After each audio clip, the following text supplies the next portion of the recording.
जरा एक पल के लिए ना एक ऐसी सभ्यता की कल्पना करने की कोशिश करते हैं जिसका आकार मतलब अगर आप प्राचीन मिस्र और मेसोपोटामिया दोनों को मिला देना तो उससे भी बड़ा था। हाँ, और वो भी आज से हजारों साल पहले। बिल्कुल। एक ऐसा साम्राज्य जो सदियों तक फलता फूलता रहा, जिसने बेहतरीन शहर बसाए, लेकिन और ये सबसे हैरानी की बात है, आज तक वहां से कोई भी बड़ी तलवार, युद्ध का कोई हथियार या किसी राजा की कोई विशाल प्रतिमा नहीं मिली है। यही तो इतिहास के सबसे बड़े रहस्यों में से एक है।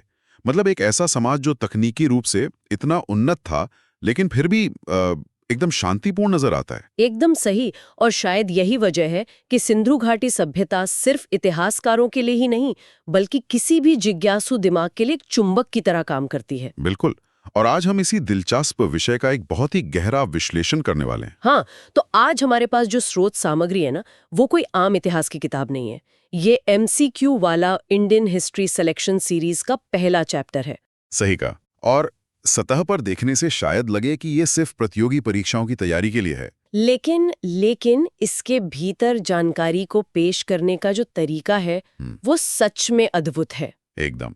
स्रोत की शुरुआत ही एक बहुत ही सटीक बात से होती है कि अक्सर समय कम होता है और सिलेबस बहुत बड़ा। लेकिन अगर सही दिशा मिल जाए ना, तो सफलता निश्चित है।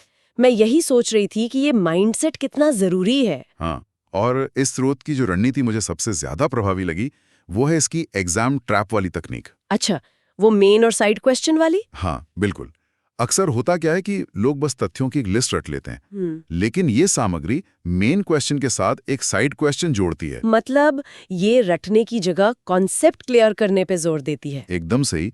ये उन बारीक जगहों पर रोशनी डालती है जहां लोग अक्सर गलतियां करते हैं। उसी को ये एग्जाम ट्रैप कहते हैं। ये दिमाग में एक पूरा विजुअल मैप तैयार कर देती है। तो चलिए इसी एग्जाम ट्रैप वाले नजरिए से इस सभ्यता की शुरुआत से शुरू करते हैं। स्रोत के पहले सवाल के मुताबिक जब भी सिंधु घाटी सभ्यता के कालखंड की बात आती है तो इसे कांस्य युग यानी ब्रॉन्ज एज कहा जाता है। हाँ, तांबे और टिन को मिलाकर कांसा बनाना। बिल्कुल। लेकिन इसका जो असली ट्रैप है वो इसका ऐतिहासिक वर्गीकरण है। स्रोत के साइड क्वेश्चन में इसे आद्य ऐतिहासिक या प्रोटो हिस्टोरिक सभ्यता कहा गया है। अब ये प्रागैतिहासिक और ऐतिहासिक के बीच में ये आद्य ऐतिहासिक क्या चीज है? ये एक बहुत ही शानदार फंडा है जिसे समझना बहुत जरूरी है। देखिए, इतिहास को मुख्य रूप से 3 हिस्सों में बांटा जाता है। पहला है प्रागैतिहासिक काल, जैसे पाषाण युग, जहां पत्थरों का इस्तेमाल होता था। हाँ, जब इंसानों ने लिखना नहीं सीखा था, हमारे पास केवल उनके पत्थर के औजार हैं। और दूसरा है ऐतिहासिक काल, जहां लिखित दस्तावेज मौजूद हैं और हम उन्हें आसानी से पढ़ सकते हैं, जैसे मौर्य काल या मुगल काल। बिल्कुल। लेकिन इन दोनों के ठीक बीच में आता है आद्य ऐतिहासिक काल। इसका सीधा सा मतलब है कि इस सभ्यता के लोगों के पास एक लिपि तो थी, मोहरों पर उनके लेख भी मौजूद हैं, लेकिन आधुनिक दुनिया आज तक उस लिपि को डिकोड नहीं कर पाई है। एकदम सही। हम आज तक नहीं जानते कि उन्होंने लिखा क्या है। अगर मैं इसे आज की तकनीक की एक एनोलॉजी से समझने की कोशिश करूं, तो आद्य ऐतिहासिक काल का मतलब है कि हमारे पास इस सभ्यता का वीडियो तो मौजूद है। वीडियो से आपका मतलब उनके शहर और बर्तन? हाँ, मतलब उनके बनाए हुए पक्के घर, जल निकासी की व्यवस्था, उनके खिलौने, ये सब हम बिल्कुल साफ साफ देख सकते हैं। लेकिन ऑडियो म्यूट है। अरे वाह, ये एनोलॉजी एकदम सटीक है ना? क्योंकि हम उनकी भाषा को नहीं पढ़ पा रहे हैं। वे आपस में क्या बात कर रहे थे, उनके कानून क्या थे, ये सब म्यूट है। बिल्कुल। दृश्य हमारे सामने है, लेकिन उनकी अपनी आवाज समय के साथ कहीं खो गई है। और इसी म्यूट वीडियो का पर्दा उठना शुरू हुआ था 1921 में। स्रोत के अगले सवालों में बताया गया है कि हड़प्पा की खोज 1921 में दयाराम साहनी ने की थी। हाँ, और ये शहर रावी नदी के किनारे बसा था, जो आज पाकिस्तान में है। लेकिन मैं यहाँ थोड़ा रुकना चाहती हूँ। 1921 से पहले दुनिया का और खुद भारतीयों का ये मानना था कि हमारा इतिहास शायद वैदिक काल या सिकंदर के आक्रमण के आसपास से शुरू होता है। लोग यही मानते थे। तो दयाराम साहनी की इस खोज ने तो पूरे ऐतिहासिक टाइमलाइन को ही पलट कर रख दिया। आप बिल्कुल सही कह रही हैं। 1921 का वो साल ना विश्व इतिहास के लिए एक भूकंप की तरह था। सच में? अचानक से भारतीय उपमहाद्वीप का इतिहास रातों रात हजारों साल पीछे चला गया। अंग्रेजों को या पश्चिमी दुनिया को लगता था कि सभ्यता का विकास केवल मिस्र या मेसोपोटामिया में हुआ था। लेकिन हड़प्पा ने यह भ्रम तोड़ दिया। बिल्कुल। दयाराम सानी की खोज ने साबित कर दिया कि भारत में भी एक बेहद प्राचीन और शायद उन सभ्यताओं से भी ज्यादा उन्नत व्यवस्था मौजूद थी। और हड़प्पा के तुरंत बाद अगले ही साल मोहनजोदड़ो की खोज हुई। स्रोत के चौथे सवाल के अनुसार इसकी खोज राखालदास बनर्जी ने की थी 1922 में। लेकिन मोहनजोदड़ो के साथ जो साइड क्वेश्चन या ट्रैप जुड़ा है ना, वो इसके नाम का अर्थ है। इसे मृतकों का टीला या माउंट ऑफ द डेड कहा जाता है। सुनने में किसी थ्रिलर फिल्म जैसा लगता है ना? बिल्कुल डरावना सा। तो क्या इसके पीछे कोई गहरा पुरातात्विक कारण है? मैं यही सोच रही थी। इसके पीछे का विज्ञान बहुत दिलचस्प है। जब राखालदास बनर्जी ने वहां खुदाई की ना, तो उन्हें कोई एक शहर नहीं मिला। एक शहर नहीं मिला? मतलब उन्हें एक के ऊपर एक बसे हुए कई शहरों के स्तर मिले, यानी लेयर्स मिली। ऐसा लगता है जैसे वो शहर भयंकर बाढ़ या किसी प्राकृतिक आपदा के कारण कई बार उजड़ा। अच्छा, और वहां के लोगों ने हार नहीं मानी? बिल्कुल। उन्होंने उसी मलबे के ऊपर अपना शहर फिर से बसा लिया। बार बार उजड़ने और बसने के कारण वहां कंकालों और मलबे का एक विशाल टीला बन गया। तो इसीलिए स्थानीय सिंधी भाषा में मुअणजोदड़ो का मतलब मुर्दों का टीला है। हाँ, तो ये सिर्फ मौत का प्रतीक नहीं है, ये उस सभ्यता के अपने शहर को वापस खड़ा करने की जिद का भी प्रतीक है। ये तो रेजिलियंस की एक अद्भुत कहानी है। अब अगर वे लोग इतने बड़े शहर बार बार बसा रहे थे, तो जाहिर है कि उनके पास एक बहुत मजबूत अर्थव्यवस्था रही होगी। बिना पैसे या व्यापार के तो शहर नहीं बसते। वही तो। और स्रोत हमें सीधे व्यापार और कृषि की ओर ले जाता है। सवाल नंबर 5 और 6 में गुजरात में भोगवा नदी के किनारे स्थित लोथल का जिक्र आता है। लोथल सिंधु घाटी का एक बहुत ही अहम हिस्सा। हाँ, और इसका सबसे बड़ा एग्जाम ट्रैप है, यहाँ मिला डॉकयार्ड यानी बंदरगाह। और पता है, लोथल का डॉकयार्ड कोई साधारण ढांचा नहीं था। ये प्राचीन इंजीनियरिंग का एक मास्टरपीस था। सच में? इतना खास क्या था उसमें? जरा सोचिए, आज से 4,500 साल पहले उन लोगों को समुद्र के ज्वार भाटे, मतलब हाई टाइड और लो टाइड की इतनी गहरी समझ थी। अच्छा। उन्होंने पक्की ईंटों से एक ऐसा बेसन बनाया था जहां हाई टाइड के दौरान समुद्र का पानी और जहाज अंदर आ सकें और फिर पानी को लॉक किया जा सके, ताकि लो टाइड में भी जहाज वहां सुरक्षित खड़े रहें और पानी कम ना हो। एकदम सही। ये इंजीनियरिंग आज भी हैरान करती है। तो क्या हम ये कह सकते हैं कि लोथल उस समय का दुबई या मुंबई था? एक ऐसा ग्लोबल ट्रेड हब जहां सिर्फ सामान का लेन देन नहीं हो रहा था, बल्कि दुनिया भर के व्यापारी आ रहे थे। ये तुलना काफी हद तक सही है, लेकिन मैं इसमें थोड़ा सा बदलाव करना चाहूंगा। वो क्या? देखिए, दुबई या मुंबई आज अपनी चकाचौंध के लिए जाने जाते हैं, लेकिन लोथल अपनी अत्यधिक व्यावहारिकता और फंक्शनैलिटी के लिए जाना जाता था। मतलब दिखावा कम और काम ज्यादा। बिल्कुल। वो सिंधु घाटी सभ्यता का ग्लोबल गेटवे था। वहां से मन के सूती कपड़े और कीमती पत्थर विदेशों में भेजे जाते थे। वो एक विशुद्ध आर्थिक इंजन था। और अगर लोथल अर्थव्यवस्था का एक सिरा था, तो दूसरा सिरा निश्चित रूप से कृषि था। बिना अनाज के तो व्यापार भी नहीं हो सकता। सही बात है। स्रोत के 7वें और 8वें सवाल में राजस्थान के कालीबंगा का जिक्र है, जो घग्गर नदी के किनारे है। कालीबंगा, जिसका अर्थ है काली चूड़ियां। हाँ, लेकिन यहाँ जो सबसे चौंकाने वाला प्रमाण मिला है, वो है जुते हुए खेत, मतलब प्लाउड फील्ड्स। अब कोई भी सोच सकता है कि खेत तो खेत है, इसमें इतनी बड़ी बात क्या है? जुते हुए खेत का मिलना ना इतिहास में एक गेम चेंजर होता है। गेम चेंजर कैसे? इसका मतलब है कि वे लोग सिर्फ हाथों से या छोटे औजारों से खेती नहीं कर रहे थे, वे हल का इस्तेमाल कर रहे थे। अच्छा, बड़े पैमाने पर खेती? हाँ, और कालीबंगा में जो खेत मिले हैं, उनमें ग्रिड पैटर्न में जुताई की गई थी, जो ये साबित करता है कि वे एक ही समय में 2 अलग-अलग फसलें उगाने की तकनीक जानते थे। अरे वाह, मल्टी क्रॉपिंग। बिल्कुल। जब आपके पास इतनी उन्नत कृषि होती है, तभी सरप्लस या अतिरिक्त अनाज पैदा होता है। और बिना सरप्लस अनाज के आप शहरों का निर्माण नहीं कर सकते। एकदम सही, क्योंकि शहरों में रहने वाले व्यापारी, शिल्पकार या शासक खुद खेती नहीं करते।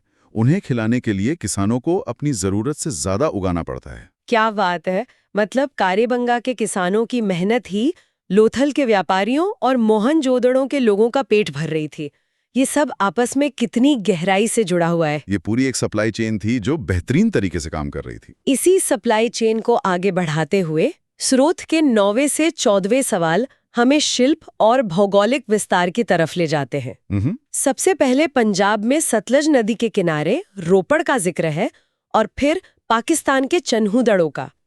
चन्हू के बारे में बताया गया है कि ये मनके यानी बीज बनाने के कारखाने के लिए प्रसिद्ध था। बहुत मशहूर था चन्हू अपने शिल्प के लिए। तो मैं ये देखकर हैरान हो रही थी कि क्या हम चन्हू को आज के स्पेशल इकोनॉमिक जोन या किसी इंडस्ट्रियल एरिया की तरह देख सकते हैं? मतलब एक पूरा शहर सिर्फ फैक्ट्रियों के लिए। ये बहुत ही सटीक अवलोकन है आपका। चन्हू वास्तव में एक इंडस्ट्रियल टाउन ही था।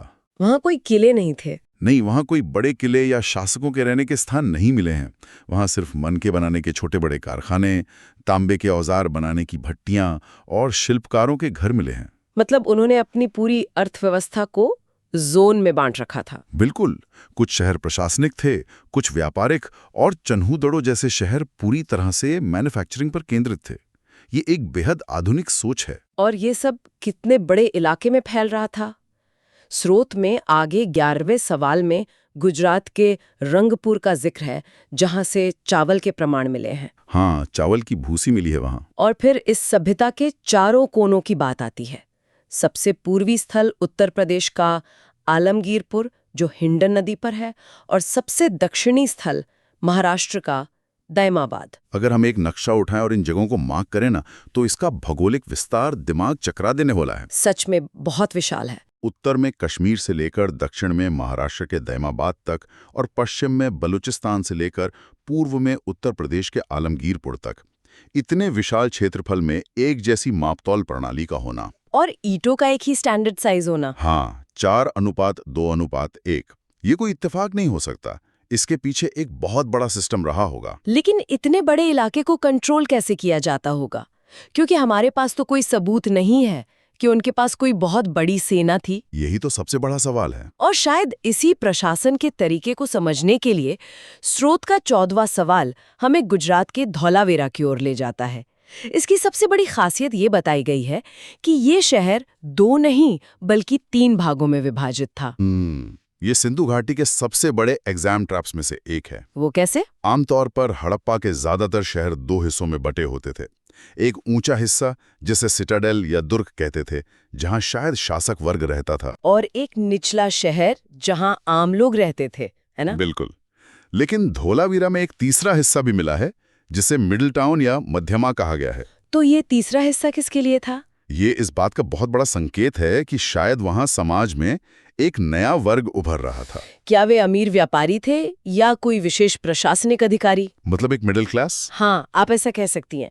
3 हिस्सों में बटा शहर एक बहुत ही जटिल सामाजिक और प्रशासनिक ढांचे की ओर इशारा करता था, जो बाकी शहरों से अलग था। अच्छा, अब हम इस पूरे स्रोत के 15वें सवाल पर आते हैं, जो सबसे महत्वपूर्ण हिस्से में प्रवेश करता है, इनका नगर नियोजन या टाउन प्लानिंग। ये तो इस सभ्यता की जान है। एकदम।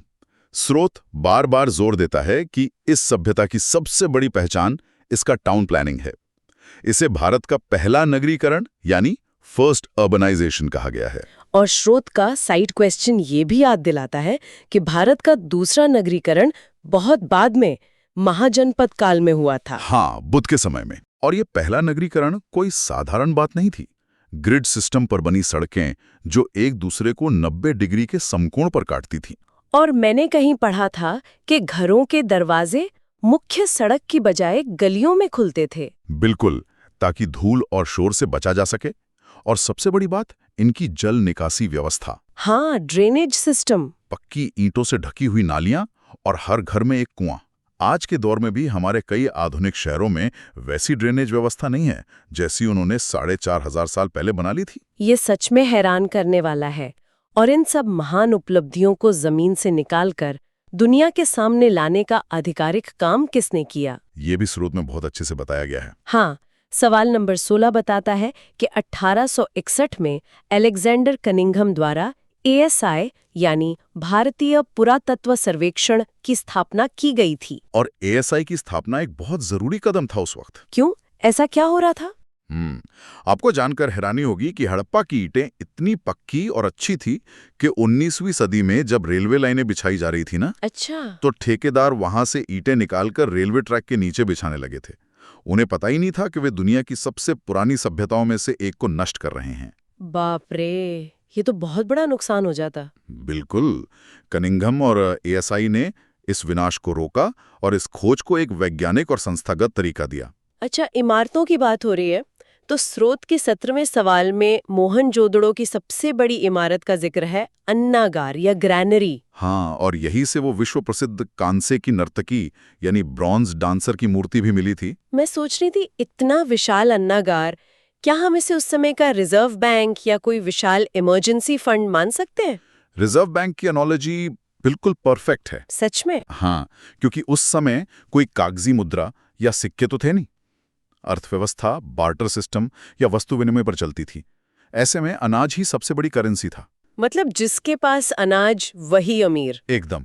और चूंकि मोहनजोदड़ो बाढ़ के खतरे वाले इलाके में था, इसलिए यह विशाल अन्नागार क्राइसिस मैनेजमेंट का बेहतरीन उदाहरण था। ताकि मुसीबत में काम आ सके। बिल्कुल। जब भी बाढ़ या सूखा आता तो इसी रिजर्व बैंक से लोगों को करेंसी यानी अनाज बांटा जाता होगा, ताकि शहर जिंदा रह सके। संकट प्रबंधन की बात करें तो स्रोत का 18वां सवाल बताता है कि कालीबंगा में जुते हुए खेतों के साथ भूकंप के भी प्रमाण मिले हैं। हाँ, प्राकृतिक आपदाओं से भी वो जूझ रहे थे। मतलब वे सिर्फ इंसानी या आर्थिक समस्याओं से नहीं, बल्कि भयंकर भूकंपों का भी सामना कर रहे थे।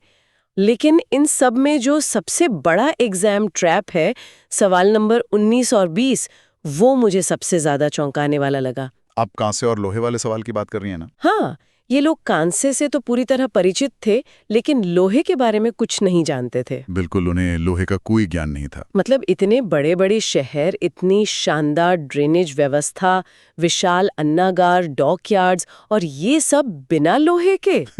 अचरज की बात है ना? आज की तारीख में तो हम लोहे या स्टील के बिना एक छोटी सी इमारत बनाने की कल्पना भी नहीं कर सकते। और यही तो उनकी सबसे बड़ी वैज्ञानिक और तकनीकी जीत थी। देखिए, लोहे को पिघलाने के लिए बहुत ज्यादा तापमान की जरूरत होती है, जिसकी तकनीक तब तक विकसित नहीं हुई थी। तो उन्होंने क्या किया? उन्होंने हार नहीं मानी। उन्होंने तांबे में टिन मिलाया और एक नई मिश्र धातु बनाई, कांसा, जो तांबे से कहीं ज्यादा सख्त था। और उसी कांसे से सारे औजार बनाए। हाँ, आरी, कुल्हाड़ी, सब कुछ। बिना लोहे के इतनी परिपूर्ण सभ्यता खड़ी कर देना मानवीय कौशल का सबसे बड़ा प्रमाण है। ये वाकई में दिमाग को झकझोर देने वाला तथ्य है। साथ ही स्रोत याद दिलाता है कि इनकी लिपि अपठित है, जिसे आज तक कोई नहीं पढ़ सका। और इसीलिए हम इसे प्रोटो हिस्टोरिक कहते हैं, जैसा हमने शुरू में चर्चा की थी। बिल्कुल। अब हम स्रोत के अंतिम पड़ाव की ओर बढ़ रहे हैं। सवाल 22 से 25। यहाँ सीमांत स्थलों और अंतर्राष्ट्रीय व्यापार का जिक्र है। बॉर्डर टाउन्स का? हाँ, बलूचिस्तान में दश्क नदी के किनारे स्थित सुतका-गेंडौर और हरियाणा का बनावली। लेकिन एक नाम जो बहुत ध्यान खींचता है वो है पाकिस्तान का कोट दीजी। कोट दीजी का महत्व बहुत खास है। स्रोत बताता है कि इसका महत्व इसलिए है क्योंकि ये प्री हड़प्पा यानी हड़प्पा से भी पहले का स्थल है। तो कोट दीजी का प्री हड़प्पा होना क्या साबित करता है? ये बहुत जरूरी सवाल है। क्या यह इस धारणा को तोड़ता है कि ये सभ्यता अचानक कहीं से आ गई थी? 100%। बहुत लंबे समय तक ये एक रहस्य था कि क्या बाहर से आए लोगों ने अचानक से ये शहर बसा दिए। हाँ, एक थ्योरी तो ये भी थी। लेकिन कोट दीजी जैसे प्री हड़प्पा स्थलों ने इस थ्योरी को खारिज कर दिया। ये जगहें हमें दिखाती हैं कि यह सभ्यता रातों रात नहीं बनी थी। इसका बाकायदा एक लंबा विकास क्रम था। एवोल्यूशन था। बिल्कुल। पहले छोटे गांव बसे, फिर उन गांवों ने खेती में तरक्की की, फिर वे कस्बे बने और धीरे धीरे सदियों की मेहनत के बाद वे मोहनजोदड़ो और हड़प्पा जैसे विशाल महानगरों में तब्दील हुए। मतलब रोम रातों रात नहीं बना था और हड़प्पा भी नहीं। एकदम सही। और अंत में 25वां सवाल हमें वापस लोथल की ओर ले जाकर एक बड़ा अंतर्राष्ट्रीय कनेक्शन जोड़ता है। लोथल से मेसोपोटामिया यानी आज के इराक के साथ व्यापार होता था। यह तथ्य साबित करता है कि सिंधु घाटी के लोग अपने आप में सिमटे हुए नहीं थे। वे कुएं के मेंढक नहीं थे, बल्कि दुनिया भर से जुड़े हुए थे। हाँ, वे उस समय की एक ग्लोबल इकोनॉमी को चला रहे थे। मेसोपोटामिया के ग्रंथों में इस इलाके को मेलुहा कहा गया है। अच्छा, मेलुहा। और सुतका-गिंडौर जिसका जिक्र भी हमने किया ना, वो मकरान तट पर स्थित था और संभवतः इसी अंतरराष्ट्रीय व्यापार का एक अहम चेक पॉइंट रहा होगा। एक सर्विस स्टेशन की तरह। हाँ, जहां मेसोपोटामिया जाने वाले जहाज रुकते होंगे। वे बेहतरीन व्यापारी और असाधारण नेविगेटर्स थे। तो दी MCQ वाला सीरीज के इस पहले चैप्टर के जरिए हमने जो सफर तय किया है वो सिर्फ 25 सवालों का सफर नहीं था। बिल्कुल नहीं। मेन क्वेश्चन और साइड क्वेश्चन की इस तकनीक ने वाकई में हमारे दिमाग में पूरे प्राचीन भारतीय उपमहाद्वीप का एक जीता जागता नक्शा तैयार कर दिया है। हमने रटा नहीं, हमने समझा है कि चीजें कैसे काम करती थीं। और यही इस तरह के गहरे विश्लेषण का असली मकसद भी है। जो लोग इस विषय को गहराई से समझना चाहते हैं, उन्हें यह एहसास होना चाहिए कि ये सिर्फ पन्नों पर छपा इतिहास नहीं है। हाँ, ये हमारी विरासत है। यह समझने की बात है कि हजारों साल पहले हमारे इसी उपमहाद्वीप में कितनी शानदार वैज्ञानिक और लॉजिकल व्यवस्था मौजूद थी। उनकी टाउन प्लानिंग, उनका क्राइसिस मैनेजमेंट, उनका ग्लोबल ट्रेड, ये सब आज के लिए भी एक केस स्टडी है। एग्जाम। बिल्कुल। आज के इस विस्तृत विश्लेषण से हमें यह समझ में आया कि सिंधु घाटी के लोग लोहे से अनजान थे। उनके पास बड़े हथियारों का कोई जखीरा नहीं था, कोई विशाल सेना नहीं थी। और उनकी वो रहस्यमयी लिपि जो आज तक अनसुलझी है। हाँ, तो चलिए आज इस चर्चा को एक ऐसे विचार के साथ समाप्त करते हैं जो शायद सुनने वालों के दिमाग में भी कौंध रहा होगा। जरा सोचिए, जिस दिन भी वो लिपि पढ़ी जाएगी, चाहे वो कल हो या 100 साल बाद, क्या पता हमें ये मालूम चले कि बिना लोहे के, बिना भयानक युद्धों के और बिना मार काट के ये सभ्यता इतने बड़े पैमाने पर इतने लंबे समय तक इतनी शांति और समृद्धि से कैसे चलती रही। ये एक बहुत बड़ा सवाल है। अब मैनेजमेंट सीक्रेट था जो आज की हथियारों से लैस आधुनिक दुनिया पूरी तरह से भूल चुकी है। सोचने वाली बात है ना। बिल्कुल। जरा सोचिए कि हाथ में एक बहुत ही पुरानी धूल फांक रही तिजोरी लग जाए। हाँ, और पहली नजर में लगे कि अंदर शायद कुछ पुराने सिक्के या जेवर ही होंगे। बिल्कुल। लेकिन जब उसे खोलें तो उसके बजाय पूरी की पूरी प्राचीन सभ्यता का ब्लूप्रिंट मिल जाए। मतलब एक ऐसा मास्टर प्लान जो ये बताता है कि हजारों साल पहले इंसानों ने ब्रह्मांड, समाज और खुद अपने दिमाग को कैसे डिकोड किया था। ये वाकई बहुत रोमांचक विचार है ना? और आज के इस गहन अध्ययन में हम प्राचीन भारत के उन्हीं रहस्यों की तह तक जाने वाले हैं। हमारे पास जो स्रोत हैं, हम ठीक उसी क्रम में आगे बढ़ेंगे। शुरुआत होगी वैदिक काल की जटिलता से, और फिर हम बढ़ेंगे ज्ञान की उस बड़ी क्रांति की तरफ जिसने पूरी सामाजिक व्यवस्था को हिलाकर रख दिया, यानी जैन और बौद्ध धर्म तक। एकदम सही। ये एक कालानुक्रमिक यात्रा होगी। तो बिना देर किए सीधे उस नींव की तरफ चलते हैं जिस पर यह पूरा ढांचा खड़ा हुआ। मेरा मतलब है वैदिक काल। और जब वैदिक काल की बात आती है तो शुरुआत जाहिर तौर पर सबसे पुराने वेद ऋग्वेद से ही होती है। बिल्कुल। और देखिए, ऋग्वेद को सिर्फ एक पुरानी किताब समझना सबसे बड़ी भूल होगी। ये मानव चेतना के सबसे शुरुआती और गहरे दस्तावेजों में से एक है। दिलचस्प बात यह है कि इसे किसी डायरी की तरह बेतरतीब ढंग से नहीं लिखा गया है। मतलब इसे बाकायदा एक सिस्टम के तहत रखा गया है। हाँ बिल्कुल, इसे 10 मंडलों में बहुत ही सलीके से बांटा गया है। ये दिखाता है कि उस दौर के विचारकों के पास ज्ञान को संकलित करने का एक बहुत स्पष्ट नजरिया था। और इन मंडलों में सिर्फ हवाई बातें नहीं है। अगर हम ऋग्वेद के तीसरे मंडल को ही देखें तो उसमें एक ऐसा मंत्र है जिसे आज मतलब हजारों साल बाद भी लोग हर सुबह दोहराते हैं। आप गायत्री मंत्र की बात कर रहे हैं? जी हाँ, गायत्री मंत्र। जो बात मुझे यहाँ सोचने पर मजबूर कर रही थी वो ये है कि ये मंत्र सूर्य को समर्पित है। मेरा मतलब है उस समय के लोग और भी बहुत सी प्राकृतिक शक्तियों को देख रहे थे, लेकिन सूर्य ही क्यों? ये बहुत अच्छा सवाल है। अगर हम गहराई में जाएं तो सूर्य केवल रोशनी नहीं है, वो ऊर्जा, जीवन शक्ति और ब्रह्मांडीय लय का परम प्रतीक है। अच्छा। तीसरे मंडल में सूर्य को समर्पित ये गायत्री मंत्र सिर्फ एक प्रार्थना नहीं है, ये एक तरह का मानसिक व्यायाम है। ये उस असीम ब्रह्मांडीय ऊर्जा के साथ खुद को जोड़ने की कोशिश थी। मतलब एक तरह का कॉस्मिक कनेक्शन टूल। एकदम सही शब्द है, कॉस्मिक कनेक्शन टूल।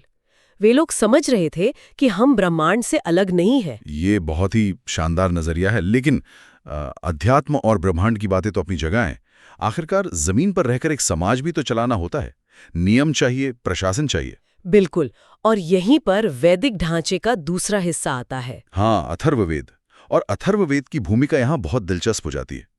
इसमें सभा और समिति का जिक्र आता है, और उन्हें जो नाम दिया गया है वो मेरे लिए एक बहुत बड़ा सवाल खड़ा करता है। आप प्रजापति की पुत्रियों वाले संदर्भ की बात कर रहे हैं? जी, उन्हें प्रजापति की पुत्रियां कहा गया है।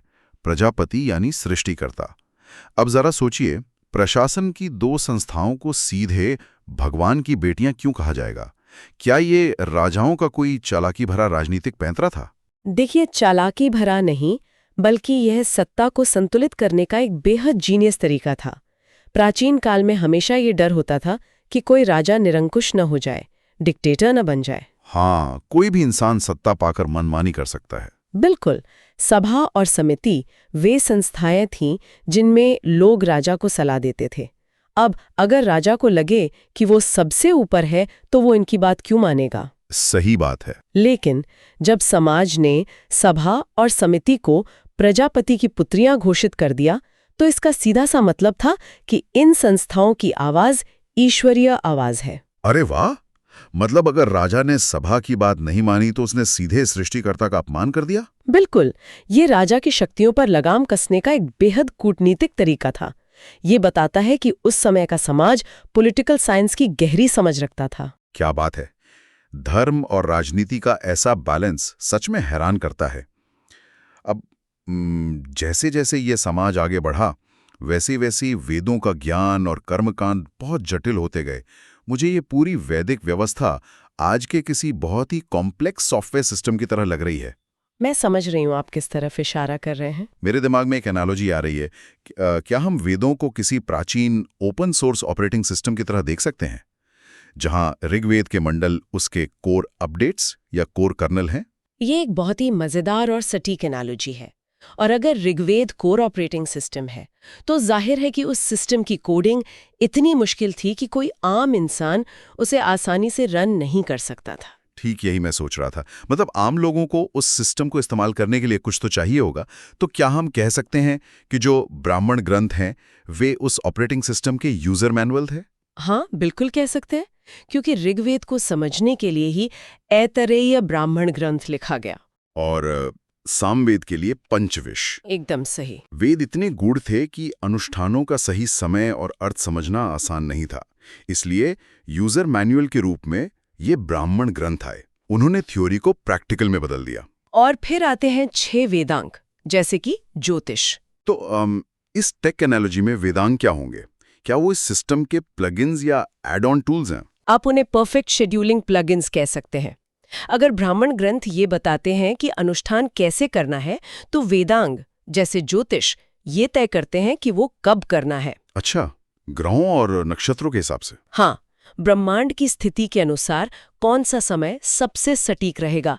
ये एक पूरी तरह से वैज्ञानिक और व्यवस्थित ढांचा बन चुका था। लेकिन इतिहास हमें बताता है कि जब भी कोई सिस्टम बहुत ज्यादा अनुशासित या जटिल हो जाता है, तो वो आम आदमी की पहुंच से बाहर होने लगता है। ये मानव इतिहास का एक बड़ा सच है। जैन धर्म के संस्थापक ऋषभदेव हैं, लेकिन चर्चा का मुख्य केंद्र हमेशा 24वें तीर्थंकर महावीर ही रहते हैं। ऐसा क्यों?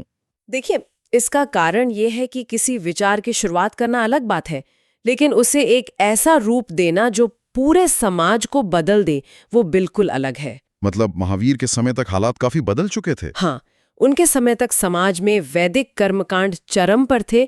महावीर ने उस घुटन को समझा। उन्होंने जैन सिद्धांतों को एक ऐसा तार्किक और व्यवहारिक रूप दिया जिसे आम लोग समझ सकें। उन्होंने ज्ञान को मंदिरों से बाहर निकाला। और स्रोत बताता है कि महावीर को ज्ञान की प्राप्ति जंबिका ग्राम में ऋजुपालिका नदी के तट पर हुई थी। इस सर्वोच्च ज्ञान को जैन धर्म में कैवल्य कहा गया है। जी, कैवल्य। और सबसे बड़ी बात, उन्होंने इस ज्ञान को संस्कृत में नहीं बल्कि प्राकृत भाषा में बांटा। मुझे लगता है कि ये कोई मामूली फैसला नहीं था। ये एक मास्टर स्ट्रोक था। उस समय संस्कृत विद्वानों और सत्ताधारी वर्ग की भाषा थी। एक आम किसान उसे नहीं समझ सकता था। तो प्राकृत भाषा का इस्तेमाल एक तरह का विद्रोह था। एक तरह से ज्ञान का विकेंद्रीकरण था। जब महावीर ने प्राकृत में बात करना शुरू किया, जो सड़कों की, बाजारों की भाषा थी, तो उन्होंने ये संदेश दिया कि सर्वोच्च ज्ञान पर किसी एक वर्ग का कॉपीराइट नहीं है। अरे वाह!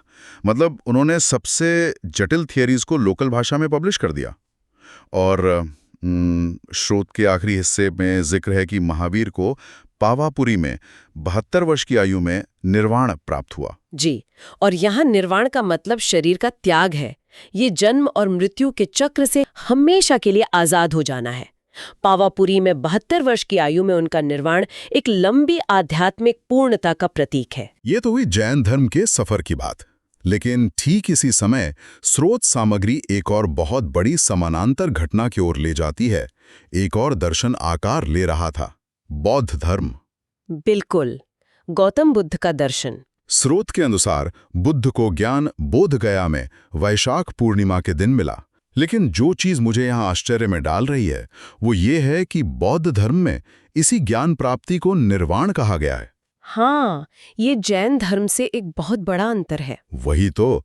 अभी हमने देखा कि जैन धर्म में निर्वाण का मतलब जीवन के अंत से था, लेकिन बुद्ध तो बोध गया में निर्वाण पाने के बाद भी दशकों तक जीवित रहे। और यहीं पर बौद्ध दर्शन की गहराई समझनी होगी।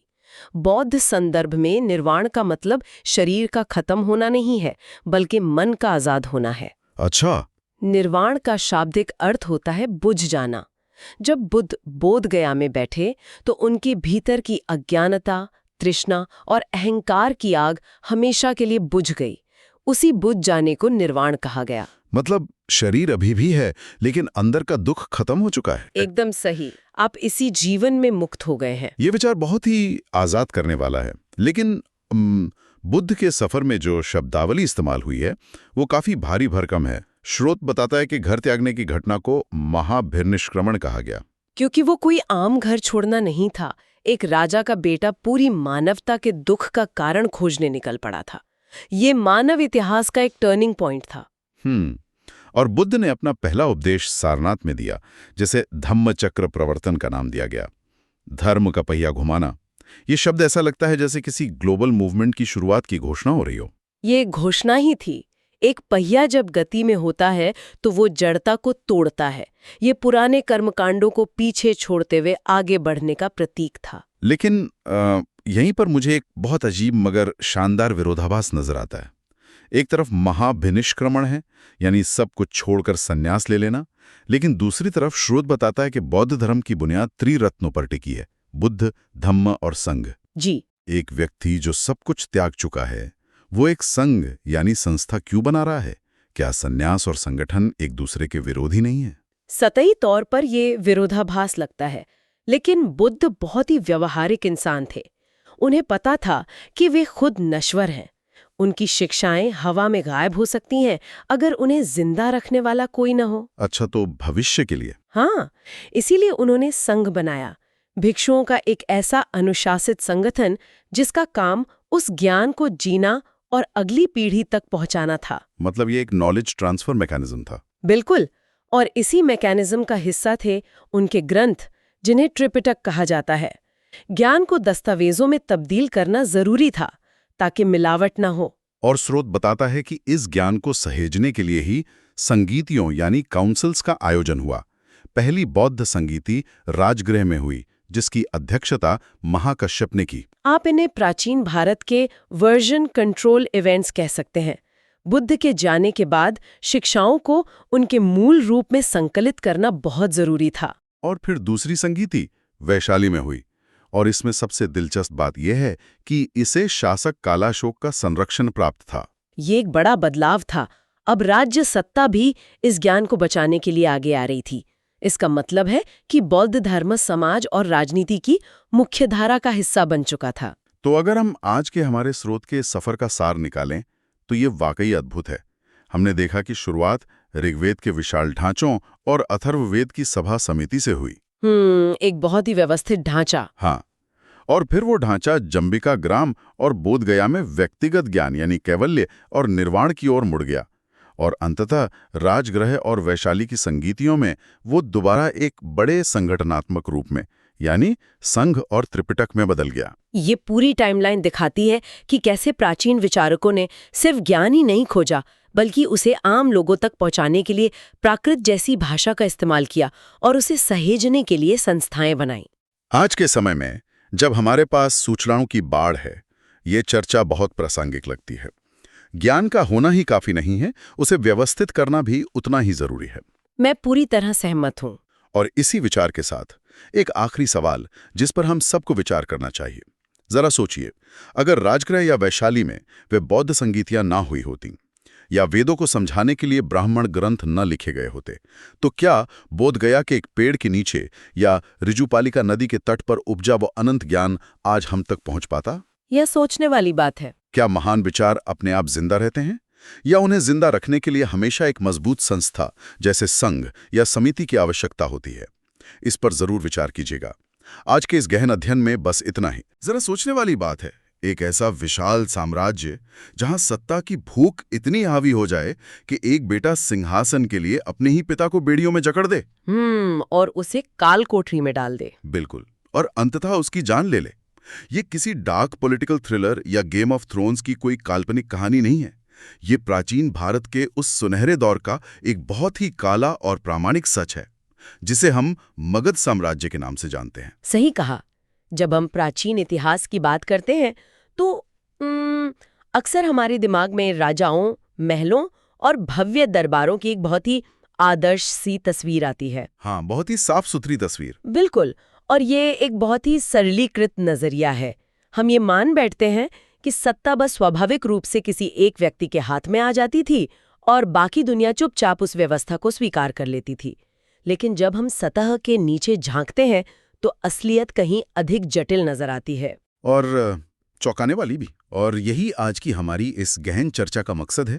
आज हम भारत के उस दौर की गहराई में उतरने वाले हैं जिसे महाजनपद काल कहा जाता है।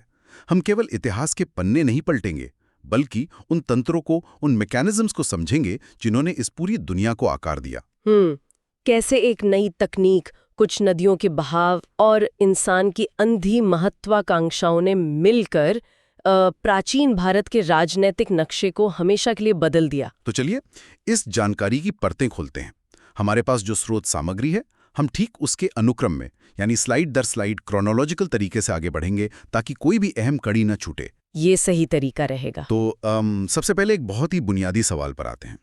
हम इन 16 महाजनपदों की बात तो करते हैं, लेकिन हमें इनके बारे में पता कैसे चलता है? मेरा मतलब है, इतने 1000 साल पहले के राजनीतिक ढांचे का कोई सत्यापित डेटाबेस या जनगणना तो रही नहीं होगी, है ना? यही बात इस पूरे अध्ययन को इतना दिलचस्प बनाती है। इन 16 महाजनपदों का सबसे प्रमुख और विस्तृत उल्लेख हमें मुख्य रूप से बौद्ध ग्रंथ अंगुत्तर निकाय में मिलता है। अंगुत्तर निकाय। हाँ, और मजे की बात यह है कि इसकी पुष्टि एक पूरी तरह से अलग और स्वतंत्र स्रोत से भी होती है। अच्छा, वो कौन सा स्रोत है? जैन ग्रंथ भगवती सूत्र से। यहाँ जो बात सबसे ज्यादा रोमांचित करती है वो है इन स्रोतों के लिखे जाने की परिस्थितियां। लेकिन यहाँ मुझे एक शंका है। मतलब हम विशुद्ध रूप से धार्मिक और दार्शनिक ग्रंथों को एक राजनीतिक इतिहास के ठोस साक्ष्य के रूप में कैसे देख सकते हैं? क्या धार्मिक ग्रंथ किसी राज्य के आकार का विवरण देने के लिए लिखे गए थे? ये एक बहुत ही वाजिब सवाल है। दरअसल बुद्ध और महावीर दोनों ही एक स्थान पर रुकने वाले सन्यासी नहीं थे। हाँ, वे तो लगातार यात्राएं करते थे। बिल्कुल, वे अपने शिष्यों के साथ लगातार घूमते थे, भिक्षा मांगते थे, राजाओं और व्यापारियों से मिलते थे और उन व्यापारिक मार्गों पर चलते थे जिन्हें उस समय पथ कहा जाता था। जब वे यात्रा करते थे तो वे इन्हीं महाजनपदों की सीमाओं को पार करते थे। ओह, तो उनके शिष्यों ने जब उनके उपदेशों को संकलित किया तो अनजाने में ही सही उन्होंने उस समय के पूरे राजनीतिक भूगोल का एक तरह से दस्तावेजीकरण कर दिया। एकदम सटीक। इसे उस दौर का एक अनौपचारिक सेंसस मान सकते हैं, जब दो अलग अलग धार्मिक परंपराएं जिनके अपने अलग दर्शन और वैचारिक मतभेद भी थे, वे दोनों एक ही भौगोलिक और राजनीतिक ढांचे की पुष्टि कर रही हों। तो ऐतिहासिक रूप से ये एक अकाट्य प्रमाण बन जाता है। बिल्कुल, वे ग्रंथ कोई राजनीतिक एजेंडा नहीं चला रहे थे, वे बस उस दुनिया का वर्णन कर रहे थे जिसमें वे सांस ले रहे थे। ये सच में एक आहा मोमेंट है। अब हमारे स्रोतों के क्रम में आगे बढ़ते हुए अगर हम इन 16 महाजनपदों के राजनीतिक ढांचे के अंदर झांकें तो एक और स्थापित धारणा टूटती हुई नजर आती है, राजतंत्र वाली धारणा। हाँ, हम हमेशा ये मानकर चलते हैं कि प्राचीन काल का मतलब केवल राजा, उसका मुकुट और उसका निरंकुश शासन। लेकिन साक्ष्य बताते हैं कि इन 16 महाजनपदों में वज्जी एक गणतंत्र था, एक रिपब्लिक। और वज्जी के अलावा मल भी एक गणतंत्र महाजनपद था। लेकिन यहाँ थोड़ा कंफ्यूजन हो सकता है। जब हम गणतंत्र शब्द सुनते हैं तो आज के आधुनिक लोकतंत्र की तस्वीर दिमाग में होती है, जहां हर नागरिक वोट देता है। क्या प्राचीन वज्जी में सच में ऐसा ही होता था? नहीं। इसे सीधे तौर पर आज के लोकतंत्र से जोड़ना एक ऐतिहासिक भूल होगी। प्राचीन भारत के इन गणतंत्रों को गण संघ कहा जाता था। गण संघ मतलब? ये एक तरह का कुलीन तंत्र या ओलिगार्की था। यहाँ सत्ता किसी एक राजा के हाथ में नहीं थी, बल्कि क्षत्रिय कुलों के एक समूह या उनके प्रमुखों के हाथों में होती थी। ये प्रमुख एक सभा में इकट्ठा होते थे और सामूहिक रूप से नीतियां तय करते थे। मतलब ये आज के किसी कॉरपोरेट बोर्ड ऑफ डायरेक्टर्स की तरह था, जहां कोई एक निरंकुश बॉस नहीं है, बल्कि कई स्टेक होल्डर्स मिलकर फैसला ले रहे हैं। ये एक बहुत ही शानदार तुलना है। वज्जी संघ 8 अलग-अलग कुलों का एक महासंघ था, जिसमें लिच्छवी सबसे प्रमुख थे। वे फैसले लेने के लिए मतदान की एक व्यवस्थित प्रक्रिया का पालन करते थे। सच में वोटिंग होती थी? हाँ, इसे शलाका कहा जाता था। उनके पास बाकायदा वोटिंग के लिए लकड़ी की छोटी-छोटी पर्चियां होती थीं। यह दर्शाता है कि सत्ता का विकेंद्रीकरण, बहस और सहमति से शासन चलाने की कला कोई आधुनिक पश्चिमी विचार नहीं है। अरे वाह! राजतंत्र के उस विशाल समुद्र के बीच वज्जी और मल्ल सामूहिक नेतृत्व के ऐसे द्वीप थे जो न केवल मौजूद थे बल्कि काफी शक्तिशाली भी थे। बिल्कुल। ये कल्पना करना ही अद्भुत है। अब हमारे दस्तावेज के अगले हिस्से की ओर चलते हैं। इन राजनीतिक संरचनाओं से थोड़ा बाहर निकलकर अगर हम भौगोलिक नक्शे पर नजर डालें तो एक और बड़ा सवाल खड़ा होता है कि उनका विस्तार कहाँ तक था। हाँ, क्या ये 16 महाजनपद केवल उत्तर भारत यानी गंगा के मैदानों तक ही सीमित थे? साक्ष्य स्पष्ट रूप से बताते हैं कि ऐसा नहीं था। दक्षिण भारत का एकमात्र महाजनपद अश्मक था, जो गोदावरी नदी के किनारे स्थित था। बिल्कुल गोदावरी के किनारे, और इसकी राजधानी पोटली थी, जिसे पोतन भी कहा जाता था। अश्मक मुझे किसी सुदूर आउटपोस्ट की तरह लगता है, जैसे उत्तरी व्यवस्था ने दक्षिण में अपना एक बेस कैंप बना लिया हो। लेकिन गोदावरी नदी ही क्यों? अगर हम इसे एक बड़ी तस्वीर के साथ जोड़कर देखें तो अश्मक का गोदावरी के तट पर होना एक बहुत बड़ा ऐतिहासिक टर्निंग पॉइंट है। विंध्य पर्वत श्रृंखला को प्राचीन काल में उत्तर और दक्षिण के बीच एक प्राकृतिक दीवार माना जाता था। एक बहुत बड़ी रुकावट। हाँ, और अश्मक का अस्तित्व ये साबित करता है कि राजनीतिक और व्यापारिक महत्वाकांक्षाएं उस दीवार को पार कर चुकी थीं। और जहां तक नदियों की बात है, उस समय नदियां केवल पानी का स्रोत नहीं थीं, वे प्राचीन दुनिया के सुपर हाईवे थीं। रास्ते की तरह। बिल्कुल। घने जंगलों को पैदल पार करना खतरनाक और खर्चीला था। नदियां माल ढुलाई और सेनाओं के परिवहन का सबसे सुरक्षित और तेज माध्यम थीं। एक व्यापारिक मार्ग था जिसे दक्षिणा पथ कहा जाता था। वो उत्तर भारत को सीधे अश्मक से जोड़ता था। ओह, तो राजधानी पोटली एक ऐसा जंक्शन बन गया जहां से उत्तर का माल दक्षिण में और दक्षिण के संसाधन उत्तर में जाते थे। एकदम सही। लेकिन एक बात जो मुझे यहाँ खटक रही है, मतलब अश्मक जैसे राज्य पहाड़ों को पार करके दक्षिण तक पहुंच गए, गंगा के मैदानों में भी बड़े बड़े राज्य बस गए, लेकिन इन विशाल जंगलों को काटना, कठोर जमीनों को पार करना और वहां इतनी बड़ी बस्तियां बसाना, ये सब बिना किसी खास तकनीक के संभव नहीं लगता। और यहीं हमारे साक्ष्यों का अगला और सबसे महत्वपूर्ण चरण आता है। यहीं एंट्री होती है उस धातु की जिसने मानव इतिहास की दिशा को हमेशा के लिए बदल दिया। लोहा। बिल्कुल, लोहा। महाजनपद काल को द्वितीय नगरीकरण या सेकंड अर्बनाइजेशन कहा जाता है। हाँ, क्योंकि पहला नगरीकरण तो सिंधु घाटी सभ्यता था। सही कहा, जो पूरी तरह से कौनसे पर यानी ब्रॉन्ज पर आधारित था। लेकिन इस दूसरे नगरीकरण का इंजन लोहा था। यहां मामला सच में बेहद दिलचस्प हो जाता है। ये तो आज के युग की आर्टिफिशियल इंटेलिजेंस या इंटरनेट जैसी क्रांति की तरह है। अक्सर हम बस ये पढ़ लेते हैं कि लोहे की खोज हुई और कृषि बढ़ गई, लेकिन ये काम कैसे करता था? लोहे में ऐसा क्या था जो कौनसे में नहीं था? इसे समझने के लिए हमें भूगोल और धातु विज्ञान दोनों को साथ देखना होगा। सिंधु घाटी सभ्यता उत्तर पश्चिम भारत में पनपी, जहां की मिट्टी रेतीली और नर्म थी। तो वहां कांसे के उपकरणों से काम चल जाता था। हाँ, लेकिन महाजनपदों का विकास गंगा के मैदानी इलाकों में हो रहा था।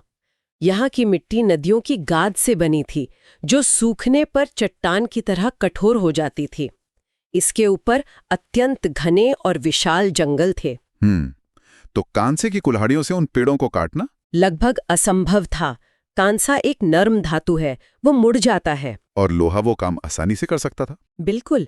लोहे की कुल्हाड़ियों ने जंगलों को साफ करके कृषि योग्य भूमि का विस्तार किया। और सबसे बड़ी क्रांति थी लोहे के फाल वाला हल, यानी आयरन प्लोशेयर। इसने जमीन की बहुत गहरी जुताई को संभव बनाया। जिससे मिट्टी के अंदर दबे पोषक तत्व सतह पर आ सकें। और परिणाम ये हुआ कि कृषि उत्पादन में एक अकल्पनीय विस्फोट हुआ। इसे अगर हम राजनीतिक अर्थशास्त्र के नजरिए से देखें तो ये एक बहुत बड़ी चेन रिएक्शन की शुरुआत थी। जब कोई किसान अपने परिवार के खाने से कहीं ज्यादा अनाज उगाने लगता है, जिसे हम एग्रीकल्चरल सरप्लस कहते हैं, तो समाज का पूरा ढांचा ही बदल जाता है। आपने बिल्कुल सही नब्ज पकड़ी है। इस अधिशेष का मतलब था कि अब समाज में एक ऐसा वर्ग पैदा हो सकता था जिसे जिंदा रहने के लिए रोज खेतों में काम नहीं करना था। हाँ, मतलब अब कुछ लोग फुल टाइम लोहार बन सकते थे, कुछ कुम्हार, कुछ व्यापारी बन सकते थे। और सबसे महत्वपूर्ण बात, कुछ लोग फुल टाइम सैनिक बन सकते थे। अरे वाह, सटीक बात। जब अनाज का उत्पादन बढ़ा तो राजाओं के पास टैक्स के रूप में भारी संसाधन आने लगे। इस टैक्स ने स्थायी सेना को जन्म दिया। बिल्कुल, स्टैंडिंग आर्मी। पहले युद्ध के समय किसानों को ही हथियार थमा दिए जाते थे, लेकिन अब राजा एक ऐसी सेना रख सकते थे जिसका काम ही युद्ध करना था। व्यापार ने नगरों को जन्म दिया और कर ने विशाल साम्राज्यों की नींव रखी। ये बहुत ही शानदार व्याख्या है, लेकिन एक मिनट रुकिए। हमारे दस्तावेज के अगले हिस्से यानी मगध वाले हिस्से पर आते हुए मैं एक सवाल उठाना चाहूंगा। हाँ, बताइए। अगर लोहाई साम्राज्य बनाने की अंतिम कुंजी था, तो बाकी के 15 महाजनपदों के पास भी तो लोहा पहुंच ही रहा था ना। तकनीक तो फैल ही रही थी। फिर ऐसा क्या था कि केवल मगध ही इतना शक्तिशाली बन गया? 16 महाजनपदों में से केवल मगध ही क्यों? उसके पास ऐसा क्या अनफेयर एडवांटेज था? ये एक बहुत ही जरूरी सवाल है। तकनीक सबके पास थी, लेकिन मगध के पास प्रकृति का दिया हुआ एक अभूतपूर्व भौगोलिक वरदान था। मगध की पहली राजधानी राजगृह 5 पहाड़ियों से घिरी हुई थी, जो उसे एक प्राकृतिक किले में तब्दील कर देती थी। और बाद में जो राजधानी बनी पाटलिपुत्र, उसकी भौगोलिक स्थिति ने मगध को अजेय बना दिया। साक्ष्यों के अनुसार मगध सोन नदी और गंगा नदी के संगम पर स्थित था। तो क्या ये सिर्फ व्यापारिक फायदा था? व्यापारिक फायदा तो था ही, लेकिन इससे भी बड़ा फायदा सामरिक था। पाटलिपुत्र को एक जल दुर्ग या वाटर फोर्ट कहा जाता था। इसके उत्तर और पश्चिम में गंगा और सोन नदियां थीं और दक्षिण व पूर्व में पुनपुन और चंपा नदियां। ये तो ऐसा था जैसे प्रकृति ने मगध को एक बिल्ट इन सेफ हाउस दे दिया हो। दुश्मन की सेनाओं के लिए चारों तरफ से नदियों से घिरे इस शहर पर हमला करना एक दुस्वप्न ही रहा होगा। बिल्कुल, एक प्राकृतिक खाई जो उन्हें हर हमले से बचा रही थी। और सिर्फ नदियां ही नहीं, मगध की ठीक दक्षिण में लोहे की विशाल खदानें थी। जहां दूसरे राज्य लोहा आयात कर रहे थे, मगध के पास हथियारों की फैक्ट्री के लिए कच्चा माल उसके अपने बैकयार्ड में मौजूद था। हाँ, इसके अलावा मगध के घने जंगलों में हाथी प्रचुर मात्रा में पाए जाते थे। मगध पहला ऐसा राज्य था जिसने युद्ध में बड़े पैमाने पर हाथियों का इस्तेमाल किया। और प्राचीन काल में हाथी आज के बैटल टैंक की तरह काम करते थे, है ना? एकदम सही। तो मगध के पास लोहे का असीमित भंडार, नदियों का सुपर हाईवे, एक अभेद्य प्राकृतिक किला और हाथियों की फौज, इन सब का एक डेडली कॉम्बिनेशन था। बिल्कुल। लेकिन हमारे स्रोतों की आखिरी कड़ी की तरफ बढ़ते हुए, भूगोल और तकनीक तो सिर्फ उपकरण हैं। सत्ता तो आखिरकार इंसानों द्वारा ही चलाई जाती है। और जब हम मगध के शासकों की बात करते हैं तो कहानी बहुत ही डार्क हो जाती है। हमारे साक्ष्य हर्यक वंश की ओर इशारा करते हैं। हर्यक वंश, जो मगध पर शासन करने वाला पहला प्रमुख राजवंश था। इसके संस्थापक थे बिंबिसार, जिन्हें श्रेणिक के नाम से भी जाना जाता था। श्रेणिक का मतलब ही होता है वो जिसके पास एक स्थायी सेना हो। बिंबिसार ने अपनी कूटनीति और वैवाहिक गठबंधनों से मगध की शक्ति को बहुत बढ़ा दिया था। लेकिन इतिहास इस वंश को उसकी उपलब्धियों से ज्यादा उसके खूनी चरित्र के लिए याद रखता है। इसे इतिहास में पितृहंता वंश कहा जाता है, जिसका मतलब है पिता की हत्या करने वाला वंश। और ये कोई अतिशयोक्ति नहीं है, ये एक कड़वा और निर्मम सच है। ये उस बात का उदाहरण है कि जब साम्राज्यवाद चरम पर होता है तो पारिवारिक रिश्ते सत्ता की वेदी पर कैसे चढ़ जाते हैं। ये सच में रोंगटे खड़े कर देने वाला है। एक तरफ बिंबिसार जिसने साम्राज्य की नींव रखी, और दूसरी तरफ उसका अपना ही बेटा अजातशत्रु, जिसकी सत्ता की भूख इतनी तीव्र थी कि वो अपने पिता की मृत्यु का इंतजार भी नहीं कर सका। हाँ, उसने अपने ही पिता को बंदी बनाया और उनकी हत्या कर दी। और ये सिलसिला यही नहीं रुका। अजातशत्रु के बाद उसके बेटे उदयन ने भी सत्ता के लिए अपने पिता अजातशत्रु की हत्या की। ये कैसा मनोविज्ञान है? ये मनोविज्ञान उस शक्ति और लालसा का है जो तब पैदा होती है जब एक राज्य एक विशाल साम्राज्य में बदलने लगता है। जब दांव पर पूरे उपमहाद्वीप का नियंत्रण हो तो नैतिकता अक्सर पीछे छूट जाती है। अजातशत्रु को पता था कि मगध के पास वो सब कुछ है जो आर्यावर्त पर राज करने के लिए चाहिए। बिल्कुल, और उसकी महत्वाकांक्षाओं के आड़े जो भी आया, चाहे वो उसका पिता ही क्यों ना हो, उसने उसे हटा दिया। मतलब जब सिंहासन सिर पर सवार हो जाए तो खून के रिश्ते पानी बन जाते हैं। तो आज की इस गहन चर्चा में हमने अपने साक्ष्यों के अनुसार एक बहुत ही लंबा सफर तय किया है। हाँ, हमने शुरुआत की इस बात से कि कैसे बौद्ध और जैन ग्रंथ अपने समय के प्रामाणिक दस्तावेज बन गए, और हमने समझा कि प्राचीन भारत का मतलब सिर्फ तानाशाही नहीं था, बल्कि वज्जी जैसे गणतंत्रों में सत्ता के विकेंद्रीकरण की व्यवस्था भी मौजूद थी, और कैसे अश्मक महाजन पद ने दक्षिण में विस्तार किया। फिर हमने उस उत्प्रेरक को समझा, यानी लोहा, जिसने द्वितीय नगरीकरण की नींव रखी, और अंततः मगध के उदय और हर्यक वंश के खूनी इतिहास का विश्लेषण किया। ये दिखाता है कि कैसे तकनीक, भूगोल और मानवीय लालसा मिलके इतिहास की दिशा तय करते हैं। बिल्कुल, जो बातें हजारों साल पहले मगध के उदय का कारण बनी, उनके मूल सिद्धांत आज भी नहीं बदले हैं। तो इस पूरी यात्रा के बाद एक विचार जो सोचने के लिए छोड़ा जा सकता है, वो ये है, आज की इस तकनीकी युग की भागदौड़ में हमारे दौर का वो लोहा क्या है जो भविष्य के साम्राज्यों की नींव रख रहा है? क्या वो आर्टिफिशियल इंटेलिजेंस है? क्या वो डेटा है? और आज की हमारी सोन नदी क्या है जो इन नए व्यापारिक मार्गों को नियंत्रित कर रही है? ये तो बहुत ही गहरा सवाल है। और सबसे डरावना सवाल, क्या हमारे आधुनिक और सभ्य कहे जाने वाले राजनीतिक ढांचों में आज भी हर्यक वंश जैसी महत्वाकांक्षाएं किसी न किसी अलग रूप में जिंदा नहीं हैं? सोचने वाली बात है। ज्ञान की इस गहराई में उतरने के लिए धन्यवाद। अगली बार फिर किसी नए विषय की परतें खोलेंगे। तब तक पढ़ते रहिए और सवाल पूछते रहिए। अगर हम एक पल के लिए कल्पना करें एक ऐसे गांव की जहां सदियों से एक विशाल और रहस्यमयी पत्थर का खंभा गड़ा हुआ है, और उस पर कुछ बहुत ही अजीबोगरीब आकृतियां उकेरी गई हैं। बिल्कुल। पीढ़ियों से लोग बस उसे देख रहे हैं। कोई कहता है कि वो महाभारत के भीम की गदा है, तो कोई उसे किसी देवता का जादुई डंडा मानता है। हाँ, क्योंकि किसी को असल में पता ही नहीं था कि वो क्या है। सही कहा। करीब 2000 सालों तक भारत के लोग अशोक के इन महान शिलालेखों के आसपास रहे, लेकिन कोई एक शब्द भी नहीं पढ़ सका। मतलब वो खामोश पत्थर थे जो अपनी कहानी कहना चाहते थे। हाँ, और फिर साल आता है 1837। जेम्स प्रिंसेप नाम का एक व्यक्ति उस भूली हुई लिपि यानी ब्राह्मी का कोड क्रैक कर लेता है। अरे वाह, वो तो इतिहास का एक बहुत बड़ा पल रहा होगा। बिल्कुल। अचानक से वे खामोश पत्थर बोलने लगते हैं और हमें अपने अतीत की एक ऐसी आवाज सुनाई देती है जो सदियों से दबी हुई थी। और यहीं से हमारे इतिहास को देखने का नजरिया पूरी तरह बदल जाता है। हाँ, तो आज के हमारे इस विस्तृत विश्लेषण का मिशन बिल्कुल स्पष्ट है। हम इन्हीं खामोश पत्थरों, प्राचीन दस्तावेजों और सदियों पुरानी कड़ियों को एक साथ जोड़ेंगे। और ये हम कैसे करेंगे? हम अपने स्रोत सामग्री, यानी हमारे पास जो नोट्स और स्लाइड्स का स्टैक है, उसके पहले पन्ने से शुरुआत करेंगे और बिल्कुल उसी क्रम में आगे बढ़ेंगे जिस तरह से वे दस्तावेजों में दर्ज हैं। यानी हम एक विषय से दूसरे विषय पर छलांग नहीं लगाएंगे। बिल्कुल नहीं, हम क्रमानुसार आगे बढ़ेंगे, स्लाइड दर स्लाइड, ताकि ये शैक्षणिक यात्रा पूरी तरह तार्किक बनी रहे और हम देख सकें कि कैसे एक कालखंड ने दूसरे की नींव रखी। ये बहुत जरूरी है। देखिए, इतिहास में कोई भी घटना ना शून्य में नहीं घटती। जेम्स प्रिंसेप ने जिस साम्राज्य के पत्थरों को पढ़ना सिखाया, उसकी नींव रातों रात नहीं पड़ी थी। हाँ, तो अगर हम अपने स्रोतों के पहले हिस्से पर गौर करें तो कहानी शुरू होती है चंद्रगुप्त मौर्य से, जिन्होंने मौर्य वंश की स्थापना की। लेकिन यह असल तंत्र सिर्फ चंद्रगुप्त के अकेले का नहीं था। इसके पीछे जो रणनीतिक दिमाग काम कर रहा था, वो चाणक्य कथा है ना। बिल्कुल। एक ऐसा गठबंधन जहां एक के पास जमीनी स्तर पर लड़ने का मादा था और दूसरे के पास एक ऐसी दूरदृष्टि जो पूरे उपमहाद्वीप को एक राजनीतिक छतरी के नीचे लाना चाहती थी। अगर इसे आज की भाषा में समझने की कोशिश की जाए तो ये किसी आधुनिक टेक स्टार्टअप जैसा लगता है। टेक स्टार्टअप मतलब कैसे? देखिए, चंद्रगुप्त मौर्य उस स्टार्टअप के डायनेमिक सीईओ थे जो फ्रंट लाइन पे जाके मार्केट कैप्चर कर रहे थे। अच्छा, हाँ।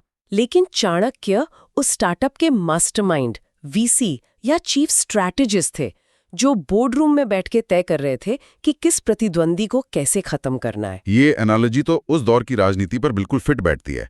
चाणक्य पर्दे के पीछे रहकर पूरा शो चला रहे थे। बिल्कुल। और इस बात का सबसे बड़ा सबूत हमें उसी कालखंड के एक महान ग्रंथ से मिलता है, अर्थशास्त्र, जिसे कौटिल्य में लिखा था, है ना, जिन्हें हम विष्णुगुप्त भी कहते हैं। हाँ, और देखिए, ये किताब राजकाज चलाने की कोई आदर्शवादी दार्शनिक किताब नहीं है। ये एक बेहद व्यवहारिक और सच कहूं तो निर्मम मैनुअल है। निर्मम मतलब उसमें क्या क्या है?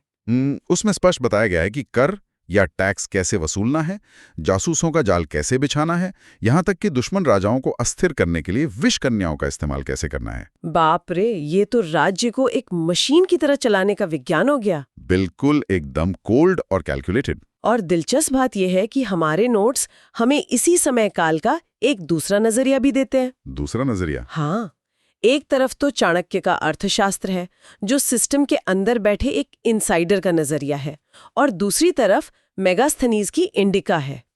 मेगास्थनीज जो यूनानी राजदूत था? बिल्कुल, जो चंद्रगुप्त के दरबार में आया था। तो हमारे पास एक बाहरी व्यक्ति की ऑडिट रिपोर्ट भी है कि वो स्टार्टअप बाहर से कैसा दिख रहा था। हाँ, उसने पाटलिपुत्र का प्रशासन और समाज का बंटवारा अपनी विदेशी आंखों से देखा और लिखा। ये इनसाइडर और आउटसाइडर पर्सपेक्टिव का क्या ही शानदार संयोजन है ना? एकदम सही।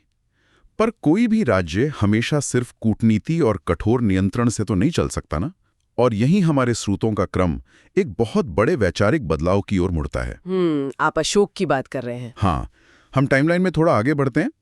269 बीसीई में जब अशोक का राज्याभिषेक होता है, तब तक साम्राज्य काफी फैल चुका था। लेकिन इसके 8 साल बाद 261 बीसीई में वो घटना घटती है, कलिंग का युद्ध। बिल्कुल, जो प्राचीन विश्व के इतिहास में एक अनोखा मोड़ लेकर आती है। कलिंग युद्ध के बारे में तो सबने सुना है कि इसके बाद अशोक का हृदय परिवर्तन हो गया था और उन्होंने धम्म की नीति अपना ली थी। हाँ, शांति और अहिंसा का मार्ग। लेकिन अगर हम इस पर गहराई से विचार करें तो ये किसी चमत्कार से कम नहीं लगता। ऐसा क्यों? क्योंकि प्राचीन काल के राजा अपनी जीतों का जश्न मनाते थे। वे अपनी दुश्मनों के कटे हुए सिरों के पहाड़ बनाकर गर्व महसूस करते थे। ये तो है, वो इसे अपनी ताकत मानते थे। कोई भी राजा सार्वजनिक रूप से ये नहीं कहता था कि मैंने 1 लाख लोगों को मार दिया और अब मुझे बहुत बुरा लग रहा है। ये तो पीआर के नजरिए से बहुत बड़ा रिस्क था। ये वाकई एक अभूतपूर्व पीआर एनोमली थी। अशोक अपने 13वें शिलालेख में स्पष्ट रूप से इस युद्ध के विनाश और अपने गहरे पश्चाताप का जिक्र करते हैं। 13वें शिलालेख में, हाँ। वे जनता से सीधा संवाद कर रहे हैं और कह रहे हैं कि असली विजय हथियारों से नहीं बल्कि धम्म से होती है। मुझे लगता है अशोक समझ गए थे कि एक इतने बड़े और विविध साम्राज्य को केवल सेना के बल पर लंबे समय तक नहीं बांधा जा सकता। बिल्कुल, उसके लिए एक ऐसे वैचारिक गोंद की जरूरत थी जो लोगों को जोड़े रखे। और उन्होंने इस संदेश को कागज या पत्तों पर नहीं बल्कि विशाल पत्थरों पर उकेरा।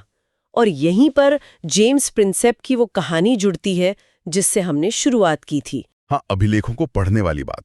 मेरे मन में अक्सर ये सवाल आता है कि इतिहास को समझने के लिए क्या हम साहित्यिक किताबों पर ज्यादा भरोसा कर सकते हैं या इन पत्थरों और सिक्कों पर? देखिए, इतिहासकार हमेशा पत्थरों और सिक्कों को ज्यादा तवज्जो देते हैं। अच्छा। जिसे हम एपिग्राफी और न्यूमिस्मैटिक्स कहते हैं। बिल्कुल।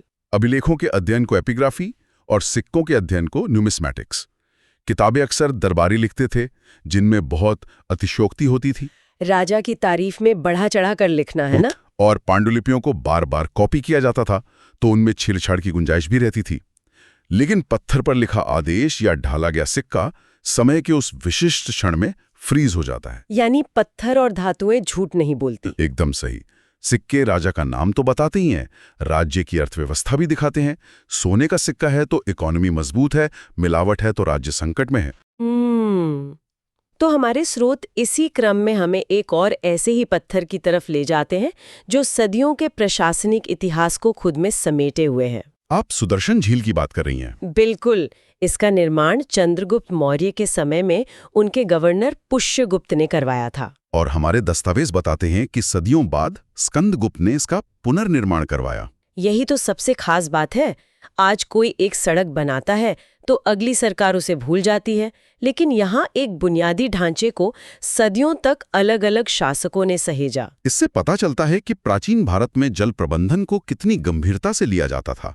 वे जानते थे कि अर्थव्यवस्था इसी झील के पानी पर निर्भर है। हाँ, और स्कंदगुप्त का जिक्र आते ही हम मौर्य काल की सीमाओं को पार कर अपने स्रोत के अगले हिस्से में पहुंच जाते हैं, गुप्त काल, जिसे अक्सर स्वर्ण युग कहा जाता है। स्वर्ण युग। ये शब्द सुनते ही दिमाग में सोने के सिक्कों से भरे खजाने आने लगते हैं। लेकिन क्या कोई युग सिर्फ पैसों की वजह से स्वर्ण युग कहला सकता है? नहीं, बिल्कुल नहीं। हमारे नोट्स इस बात को साफ करते हैं कि गुप्त काल की महानता उनके खजाने में नहीं, बल्कि कला, साहित्य और विज्ञान के विस्फोट में थी। तो आर्थिक स्थिरता एक तरह से उत्प्रेरक या कैटलिस्ट का काम कर रही थी। बिल्कुल। जब समाज को कल की खाने या हमले की चिंता नहीं होती, तब ध्यान रचनात्मक कार्यों की ओर जाता है। व्यापार फल फूल रहा था, तो राजाओं ने ज्ञान को जमकर संरक्षण दिया, जिसका सबसे भव्य उदाहरण है बिहार में कुमारगुप्त द्वारा स्थापित नालंदा विश्वविद्यालय। हाँ, नालंदा। वो कोई आम गुरुकुल नहीं था। वो तो उस समय का हार्वर्ड या ऑक्सफोर्ड था। चीन, कोरिया, तिब्बत से छात्र वहां पढ़ने आते थे। और वहां के पुस्तकालय इतने विशाल थे कि वो किसी भी आधुनिक यूनिवर्सिटी को टक्कर दे सकते थे। और साहित्य की बात करें तो हमारे नोट्स एक पूरी गैलेक्सी हमारे सामने खोल देते हैं। कालिदास का नाम सबसे ऊपर आता है। हाँ, जिनकी रचना अभिज्ञान शाकुंतलम विश्व प्रसिद्ध है। लेकिन यहाँ मैं एक बात पर थोड़ा असहमत होना चाहूंगी। हमारे नोट्स में और कई किताबों में कालिदास को भारत का शेक्सपियर कहा गया है। मुझे ये तुलना हमेशा खटकती है। वो क्यों? क्योंकि कालक्रम के हिसाब से कालिदास शेक्सपियर से सदियों पहले हुए थे। तो क्या ये कहना ज्यादा तर्कसंगत नहीं होगा कि शेक्सपियर इंग्लैंड के कालिदास थे? मैं आपकी इस बात से पूरी तरह सहमत हूँ। ये भारत का फलां कहने की आदत मुझे पूरी तरह से एक औपनिवेशिक चश्मे यानी कॉलोनियल लेंस की उपज लगती है। बिल्कुल। जब ब्रिटिश विद्वानों ने पहली बार संस्कृत साहित्य का अनुवाद किया, तो वे कालिदास की भाषा से हैरान रह गए, पर पश्चिमी दुनिया को समझाने के लिए उन्हें एक जाना पहचाना संदर्भ चाहिए था। तो उन्होंने भारत का शेक्सपियर का टैग चिपका दिया। हाँ, लेकिन ऐतिहासिक और साहित्यिक दोनों नजरों से कालिदास का अपना एक स्वतंत्र और विशाल अस्तित्व है। प्रकृति का मानवीकरण उनके नाटकों में अद्वितीय है। और गुप्त काल का साहित्य सिर्फ राजा रानियों के प्रेम कहानियों तक सीमित नहीं था। हमारे क्रम में अगला नाम शूद्रक का आता है, जिन्होंने मृच्छकटिकम लिखा। हाँ, जो 10 अंकों का एक नाटक है। 10 अंक मतलब उस दौर में लोगों के पास लंबे समय तक बैठकर नाटकों का आनंद लेने का धैर्य था। एक तरह का प्राचीन लॉन्ग फॉर्म कंटेंट। और मृच्छकटिकम का विषय भी तो देखिए, जहां ज्यादातर नाटक देवताओं पर थे, शूद्रक ने एक गरीब ब्राह्मण और एक गणिका की कहानी लिखी, जिसमें चोर हैं, ज्वारी हैं, आम लोग हैं, यानी यथार्थवाद या रियलिज्म की भी सराहना हो रही थी। और इसके ठीक बाद विषाक्त दत्त आते हैं। उनकी मुद्रा राक्षस और देवी चंद्रगुप्तम तो बिल्कुल अलग ही विधाएं हैं। मुद्रा राक्षस तो मुझे पूरी तरह से एक पॉलिटिकल और जासूसी थ्रिलर लगती है, चाणक्य और चंद्रगुप्त मौर्य के समय की साजिशों पर आधारित। सदियों पहले भी पॉलिटिकल थ्रिलर की कितनी डिमांड थी, है ना? बिल्कुल, लेकिन गुप्त काल का बौद्धिक विकास केवल नाटकों तक तो सीमित नहीं था। हमारे दस्तावेजों का अगला हिस्सा सीधे विज्ञान और खगोल शास्त्र की ओर जाता है। विज्ञान में वराहमिहिर एक बहुत बड़ा नाम है। उनकी रचनाएं देखिए, पंच सिद्धांतिका और बृहद संहिता। वो सिर्फ आसमान को देखकर कहानियां नहीं गढ़ रहे थे। नहीं, वो गणितीय आधार पर ग्रहों की गति और ग्रहण लगने के कारणों का अध्ययन कर रहे थे। एक विशुद्ध वैज्ञानिक दृष्टिकोण। यही गहराई गुप्त काल को असल मायनों में स्वर्ण युग बनाती है।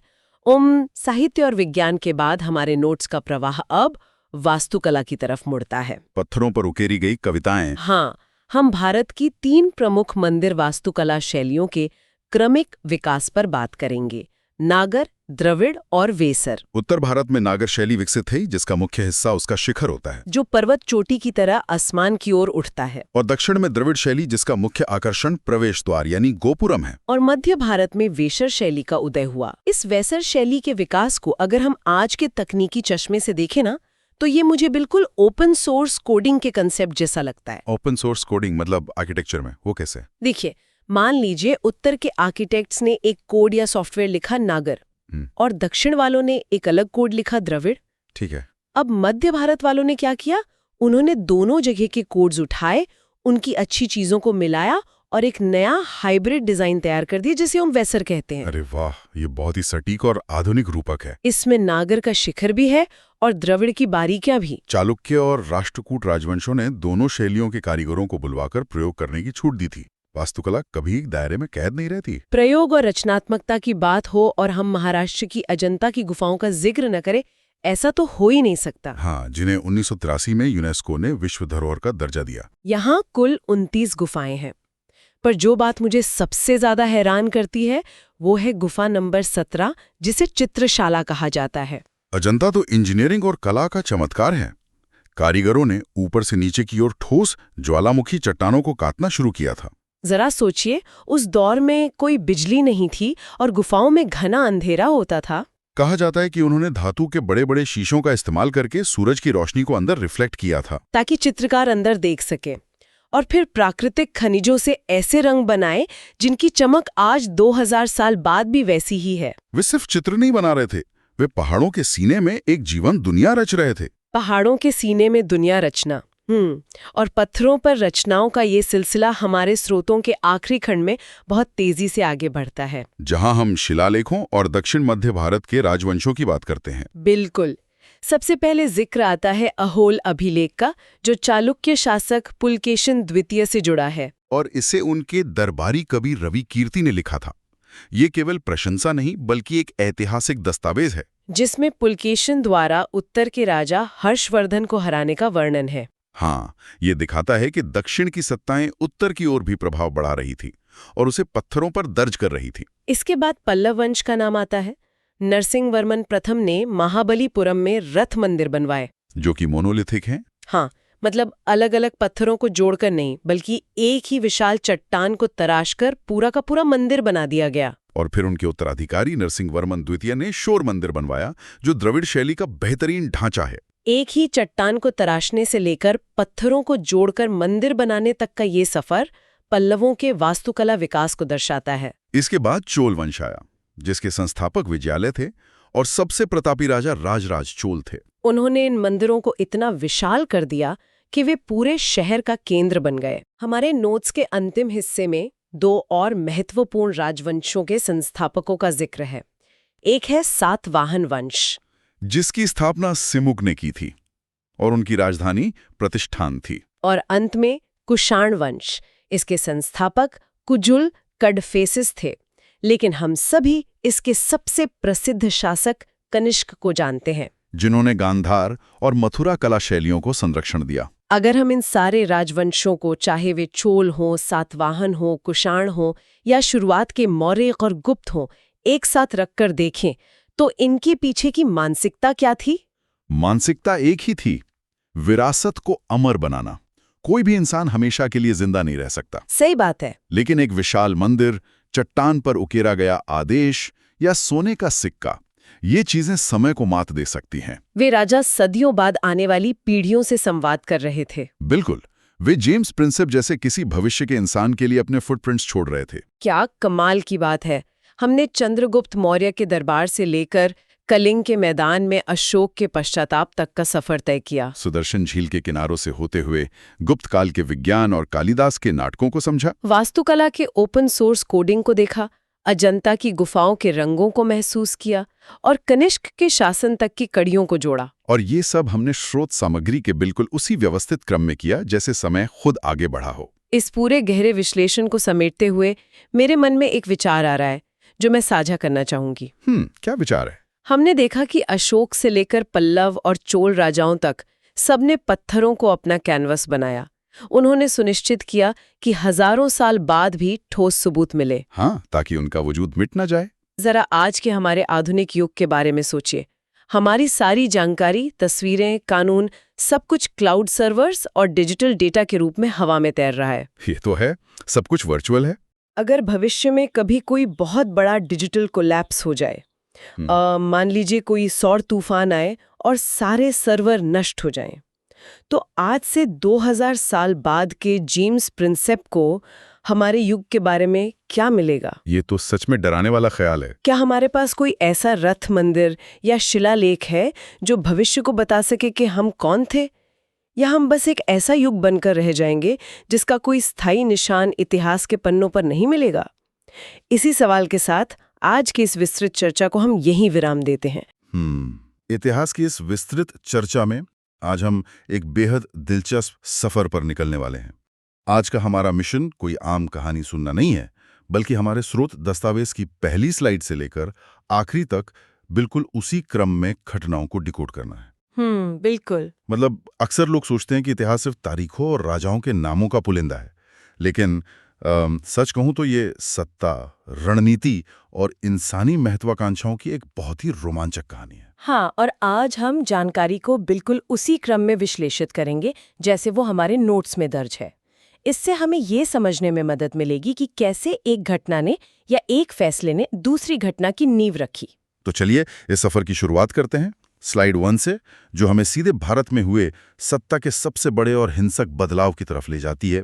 1191 का तराइन का पहला युद्ध। तराइन का पहला युद्ध, जहां पृथ्वीराज चौहान ने मोहम्मद गौरी पर एक शानदार और लगभग एक तरफा जीत दर्ज की थी।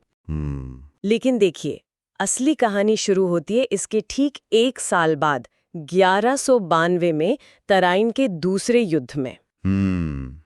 मुझे तराइन के ये दोनों युद्ध ना किसी बेस्ट ऑफ 3 स्पोर्ट्स फाइनल की तरह लगते हैं। मतलब पहला मैच पृथ्वीराज चौहान ने जीत लिया। वो बांध में एक छोटी सी दरार थी जिसे उन्होंने मजबूती से भर दिया। हाँ, ये उपमा एकदम सटीक है ना? लेकिन 1192 में गौरी पूरी तैयारी से लौटा और इस बार इस दूसरे मैच में पूरा का पूरा बांध ही टूट गया। बिल्कुल टूट गया।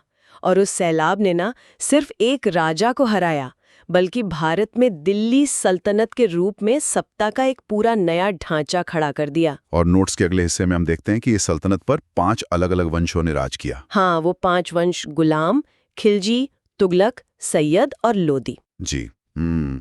एक बात बताइए, इन 5 वंशों के क्रम को देखकर क्या ऐसा नहीं लगता जैसे कोई रिले रेस चल रही हो? मतलब एक दौड़ा, फिर उसने अपनी सत्ता की बैटन बड़ी शालीनता से दूसरे को थमा दी। अरे नहीं, ये कोई रिले रेस बिल्कुल नहीं थी। अच्छा। असल में ये एक पूरी तरह से खूनी संघर्ष था। मतलब सत्ता का हस्तांतरण कभी भी शांति से नहीं हुआ, तलवारों के साये में ही हुआ। कुतुबुद्दीन ऐबक के गुलाम वंश के कमजोर पड़ते ही बगावत हुई और जलालुद्दीन खिलजी ने खिलजी वंश बना लिया। और फिर अलाउद्दीन खिलजी का खूनी खेल तो जग जाहिर है। बिल्कुल। लेकिन देखिए, इन शासकों की कहानी सिर्फ खून खराबे तक सीमित नहीं है। नोट्स में गयासुद्दीन तुगलक का जिक्र आता है। उसने सिंचाई कार्य और नहरें बनवानी शुरू की।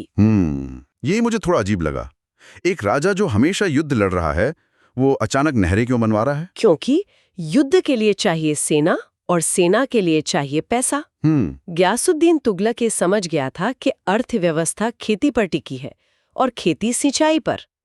तो ये कदम दिखाता है कि वो सिर्फ लूटने नहीं आए थे, वो अब एक स्थायी प्रशासन स्थापित कर रहे थे। हाँ, ये बात तो है। और उनके इस प्रशासन के तरीके भी काफी अजीब और व्यक्तिगत थे। अब कुतुबुद्दीन ऐबक को ही ले लीजिए। हाँ, लाख बख्श। बिल्कुल, लाखों का दान करने वाला लाख बख्श। लेकिन मुझे ये पढ़कर बहुत हैरानी हुई कि इतने महान योद्धा की मौत युद्ध के मैदान में नहीं हुई। नहीं, वो चौगान मतलब पोलो खेलते समय घोड़े से गिरकर मारे गए थे। सच में कितनी बड़ी विडंबना है। एक इंसान जिसके नाम से लोग कांपते थे, वो एक खेल के मैदान में जान गंवा बैठा। हाँ, और उनकी इस अचानक मौत के बाद इल्तुतमिश ने बहुत चतुराई से सत्ता संभाली। उसने दिल्ली को अपनी राजधानी बनाया और टंका नाम की चांदी की मुद्रा चलाई। तो ये टंका चलाने के पीछे क्या रणनीति रही होगी? व्यापारिक स्थिरता। देखिए, जब एक मानकीकृत या स्टैंडर्डाइज्ड मुद्रा होती है तो व्यापारियों को हर बार सिक्कों का वजन नहीं तौलना पड़ता। इल्तुतमिश ने इस तरह से पूरी अर्थव्यवस्था को अपने नियंत्रण में ले लिया था। अर्थव्यवस्था के जरिए नियंत्रण। लेकिन इसके बाद जो शासक आता है बलबन, उसने तो बिल्कुल ही अलग रास्ता अपना लिया। हाँ, बलबन की लौह और रक्त की नीति। बिल्कुल। और सिर्फ यही नहीं, दरबार में सजदा और पायबोस के नियम, मतलब सुल्तान के सामने जमीन पर लेटकर उसके पैर चूमना। क्या ये महज एक तानाशाह का अहंकार था या इसके पीछे कोई गहरी मनोवैज्ञानिक रणनीति थी? ये पूरी तरह से मनोवैज्ञानिक रणनीति थी। उस वक्त न दरबार के अमीर और वजीर बहुत ताकतवर हो गए थे। अच्छा। तो बलबन ने सजदा और पाइबोस के जरिए ये स्थापित किया कि वो उनके बराबर नहीं है, वो ईश्वर का प्रतिनिधि है। जब सबसे घमंडी सेनापति रोज जमीन पर गिरकर सुल्तान के पैर चूमेगा तो उसका अहंकार रोज टूटेगा। एकदम सही। बगावत के लिए जो आत्मसम्मान चाहिए होता है, बलबन ने उसे जड़ से ही खत्म कर दिया था। अरे वाह, ये तो बहुत ही शातिर तरीका था। लेकिन फिर मोहम्मद बिन तुगलक का दौर आता है, जिसकी नीतियां शातिरकम और अजीब ज्यादा लगती हैं, हाँ, उसने दीवाने को ही नाम का कृषि विभाग बनाया था। जो कि एक अच्छी सोच थी। लेकिन राजधानी को दिल्ली से दौलताबाद शिफ्ट करने का जो फैसला था, कागज पर तो वो भी बहुत शानदार फैसला था। सच में? हाँ, भौगोलिक रूप से दौलताबाद पूरे उपमहाद्वीप के केंद्र में था। दिल्ली उत्तर पश्चिम के बहुत करीब होने की वजह से हमेशा बाहरी हमलों के खतरे में रहती थी। समस्या उसकी सोच में नहीं, उसके क्रियान्वयन में थी। बिल्कुल। उसने पूरी दिल्ली की आबादी को चिलचिलाती गर्मी में पैदल दौलताबाद जाने का हुक्म दे दिया। मतलब रास्तों में ही हजारों लोग मारे गए होंगे। हाँ, तबाही मच गई थी। और फिर उत्तर में विद्रोह हुए तो उसे वापस दिल्ली लौटना पड़ा। और इसी अस्थिरता का फायदा उठाकर हमारे नोट्स के अगले हिस्से में भारत में मुगलों का प्रवेश होता है, लोधी वंश के अंत के साथ। जी, महायुद्धों का युग। हाँ, पानीपत का पहला युद्ध 1526 में बाबर और इब्राहिम लोधी के बीच, फिर दूसरा युद्ध 1556 में अकबर और हेमू के बीच, और तीसरा 1761 में मराठा और अब्दाली के बीच। मतलब पानीपत ही इन सारे महायुद्धों का हॉटस्पॉट क्यों बन गया था? क्योंकि पानीपत रणनीतिक रूप से दिल्ली का प्रवेश द्वार था। हाँ। और दूसरी बात, भूगोल। हाँ, वहां का समतल मैदान बड़ी सेनाओं और तोपोखानों की तैनाती के लिए वो एकदम मुफीद जगह थी। बाबर ने 1526 में इसी मैदान पर अपनी तोपों से लोधी के हाथियों को डरा दिया था। तोप की आवाज सुनकर हाथी अपनी ही सेना को कुचलने लगे होंगे। बिल्कुल यही हुआ था। लेकिन बाबर 1526 के बाद रुका नहीं। नोट्स में ठीक अगली घटना है 1527 का खानवा का युद्ध, बाबर बनाम राणा सांगा। इतनी जल्दी दूसरा बड़ा युद्ध लड़ने की क्या जरूरत आ पड़ी थी? क्योंकि पानीपत ने सुल्तानों को हटाया था, लेकिन बाबर जानता था कि जब तक राजपूताना की ताकत कायम है, मुगल साम्राज्य सुरक्षित नहीं है। एकदम सही। खानवा के युद्ध ने भारत की सबसे बड़ी देशी शक्ति को बेअसर कर दिया। इसी से मुगलों की जड़ें मजबूत हुईं। और जड़ें मजबूत होने के बाद तो प्रशासन पर ध्यान देना ही था, जो हमें स्लाइड के अगले हिस्से में दिखता है। 1575 में अकबर की मनसबदारी प्रथा। हाँ, ये एक बहुत ही कुशल प्रशासनिक ढांचा था। अगर मैं इसे आज के कॉर्पोरेट सिस्टम से जोड़ूं, तो क्या ये आज के ग्रेडिंग और प्रमोशन सिस्टम जैसा नहीं है, जहां हर अफसर की एक रैंक होती है? बिल्कुल वही है। हर अधिकारी को एक मनसब या रैंक दी जाती थी, उसी हिसाब से उसकी सैलरी तय होती थी और उसे कितने सैनिक रखने हैं ये तय होता था। तो राजा को खुद एक बहुत बड़ी सेना का खर्च नहीं उठाना पड़ता था? बिल्कुल नहीं। खर्च मनसबदारों में बट गया और प्रमोशन सीधा सम्राट के हाथ में था, तो कोई बगावत की सोच भी नहीं सकता था। बहुत ही स्मार्ट। और जब इतना पैसा और शांति आई तो वो वास्तुकला में भी दिखी। नोट्स में अगला जिक्र नूरजहां द्वारा बनवाए गए एतमाद-उद-दौला के मकबरे का है और उसकी पित्रादुरा शैली का। हाँ, पित्रादुरा, सफेद संगमरमर पर कीमती पत्थरों की बारीक नक्काशी। तो क्या हम कह सकते हैं कि युद्ध के मैदान की वो कठोरता अब कलात्मक परिपक्वता में बदल रही थी? एकदम। शुरुआती मुगल इमारतें लाल पत्थर के खुरदुरे किले होती थीं, सुरक्षा के लिए। लेकिन ये मकबरा दिखाता है कि अब वो विलासिता और कला की तरफ बढ़ रहे थे। खैर, उत्तर भारत में तो ये सब चल रहा था, लेकिन स्रोत सामग्री अब हमें सीधा दक्षिण की तरफ ले जाती है। विजयनगर साम्राज्य। जी, हरिहर और बुक्का ने इसकी स्थापना की थी और राजधानी थी हम्पी। बिल्कुल। और वहां के सबसे प्रतापी राजा कृष्णदेव राय। नोट्स में जिक्र है कि उन्होंने तेलुगु में अमुक्तमाल्यदा की रचना की। मुझे यहाँ एक बात कहनी है। हम अक्सर राजाओं को सिर्फ तलवार चलाने वालों के रूप में देखते हैं। हाँ, ये एक बहुत आम धारणा है ना? हाँ। लेकिन उनका ये साहित्य लिखना साबित करता है कि वे उच्च कोटि के बुद्धिजीवी और कला प्रेमी भी थे। बिल्कुल सही कहा। विजयनगर केवल एक सैन्य शक्ति नहीं था, हम्पी एक ऐसा शहर था जहां दुनिया भर के व्यापारी आते थे। ये एक पूरा सांस्कृतिक पुनर्जागरण था। लेकिन फिर विजयनगर के पतन और मुगलों के विस्तार के बीच एक नई शक्ति का उदय हुआ, मराठा साम्राज्य। हाँ, और उनका प्रशासनिक ढांचा मुगलों से एकदम अलग था। शिवाजी के दरबार का अष्टप्रधान। जी, 8 मंत्रियों का समूह, जहां पेशवा प्रधानमंत्री होता था। तो मुगलों की जो केंद्रीकृत व्यवस्था थी, मराठों ने उसे पूरी तरह से विकेंद्रीकृत या डिसेंट्रलाइज कर दिया था। बिल्कुल। शिवाजी महाराज जानते थे कि एक आदमी सब कुछ नहीं संभाल सकता, इसलिए अलग अलग विभाग बनाए। ये आज की कैबिनेट प्रणाली जैसा था। और उनकी कूटनीति भी गजब थी। 1665 की पुरंदर की संधि जयसिंह और शिवाजी के बीच। हाँ, जब मुगलों की विशाल सेना ने घेरा तो शिवाजी ने कुछ किले सौंपकर कूटनीतिक वापसी की। ये प्रैक्टिकल स्टेटक्राफ्ट था। लेकिन कूटनीति से भी ज्यादा जो बात मुझे हैरान करती है वो है उनकी कर व्यवस्था, चौथ और सरदेशमुखी। हाँ, ये बहुत दिलचस्प है। मतलब 1/4 कर या 10वां हिस्सा देना पड़ता था। क्या मैं इसे आधुनिक प्रोटेक्शन मनी या इंश्योरेंस प्रीमियम कह सकता हूँ? आप बिल्कुल कह सकते हैं। चौथ का सीधा मतलब था हमें 25% कर दो और हम तुम पर हमला नहीं करेंगे। अरे वाह। और मजे की बात यह है कि मराठों को उन इलाकों में कोई प्रशासन नहीं चलाना पड़ता था। मतलब बिना सीधे राज किए भी अपना राजनीतिक और वित्तीय प्रभाव बढ़ा रहे थे। ये तो मास्टर स्ट्रोक है। बिल्कुल था। खैर, राजा और साम्राज्य तो आते जाते रहते हैं, लेकिन हमारे नोट्स का अंतिम हिस्सा हमें बताता है कि आखिर में बचता क्या है। लिखे गए शब्द और बसाए गए शहर। हाँ, इतिहास के दस्तावेज जैसे अलबरूनी की किताब उल हिंद और प्राचीन काल में उदयीन द्वारा बसाया गया पाटलिपुत्र। वैसे ये पाटलिपुत्र का प्राचीन इतिहास इन मध्यकालीन नोट्स के अंत में कैसे आ गया? देखिए, ये एक तरह का दार्शनिक निष्कर्ष है। पाटलिपुत्र का जिक्र हमें याद दिलाता है कि सत्ता के केंद्र कभी स्थायी नहीं होते। जो शहर कभी सबसे ताकतवर था वो बाद में अपना महत्व खो देता है। लेकिन जो चीजें बच जाती हैं वो हैं किताबें, जैसे अलबरूनी की किताब या कल्हण द्वारा रचित कश्मीर का इतिहास राजतरंगिणी। सच में, अगर अलबरूनी या कल्हण जैसे विद्वानों ने इन घटनाओं को लिखकर ना रखा होता तो आज हम इस विस्तृत चर्चा को कर ही नहीं पाते। बिल्कुल, राजाओं की तलवारें जंग खा जाती हैं, लेकिन लेखकों के लिखे शब्द अमर हो जाते हैं। क्या बात है। तो आज के इस सफर में हमने 1191 के तराइन युद्ध से लेकर साम्राज्यों के उदय, युद्ध के मैदानों और इतिहास लिखने वालों तक का क्रमबद्ध विश्लेषण किया। और ये साफ हो गया कि सत्ता सिर्फ सेना से नहीं बल्कि कर व्यवस्था, मुद्राओं और प्रशासन से चलती है। बिल्कुल। और इसी के साथ आज की चर्चा को खत्म करने का वक्त आ गया है। लेकिन जाने से पहले एक विचार दिमाग में आ रहा है। क्या?